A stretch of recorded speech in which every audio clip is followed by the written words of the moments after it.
मेरे क्लास 10 के Avengers assemble. आज का क्वेश्चन में मजा आएगा, फटाफट आओ। एग्जांपल से समझाता हूँ क्वेश्चन को। मान लो 8 सेंटीमीटर का लेंथ और एक 6 सेंटीमीटर का लेंथ है। अब मुझे ऐसा रॉड का लेंथ चाहिए जो दोनों को एक्जैक्टली मेजर कर दे। अब मैं बोलता हूँ कि इसका आंसर 1 सेंटीमीटर और 2 सेंटीमीटर है। अब समझो कैसे। अगर मैं 1 सेंटीमीटर का रॉड लेता हूँ तो देखो, अगर मैं 1 सेंटीमीटर का रॉड को 8 बार ऐसे आगे कर करके रख दूँ तो ये पूरा लेंथ को कवर कर लेगा, तो एक्जैक्टली मेजर कर लेगा। ठीक है, सिमिलरली विद 6 सेंटीमीटर भी। अब अगर 2 सेंटीमीटर का रॉड लेता हूँ तो अगर मैं 4 बार आगे कर करके रखूँ उसको तो ये 8 सेंटीमीटर का लेंथ को एक्जैक्टली मेजर कर लेगा। सिमिलरली 3 बार अगर मैं आगे कर करके रखूँ तो 6 सेंटीमीटर का भी लेंथ मेजर हो जाएगा।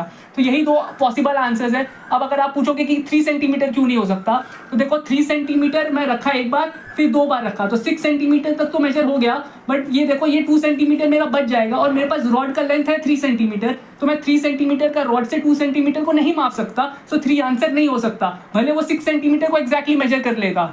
ठीक है, अब क्वेश्चन पे वापस आते हैं। तो पहले तो जो भी डायमेंशंस दिया हुआ उसको सेंटीमीटर में कन्वर्ट कर लेते हैं। तो 850 सेंटीमीटर है, फिर उसके बाद 625 सेंटीमीटर है और एक मेरे पास है 475 सेंटीमीटर। अब मुझे ऐसा रॉड का लेंथ चाहिए जो तीनों को एक्जैक्टली मेजर कर दे। इसका मतलब क्या है कि तीनों को एक्जैक्टली डिवाइड कर दे, ऐसा रॉड का लेंथ चाहिए। तो इसका मतलब क्या है, मुझे एक कॉमन फैक्टर चाहिए तीनों का।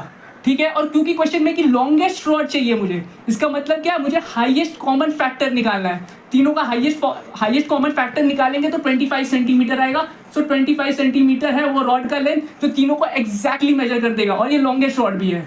तो 25 सेंटीमीटर इज द आंसर। अगर वापस ऊपर वाले एग्जांपल में आऊं तो यहाँ पे 1 और 2 दोनों पॉसिबल आंसर्स थे, बट अगर लॉन्गेस्ट शॉट पूछता तो आंसर क्या होता, 2।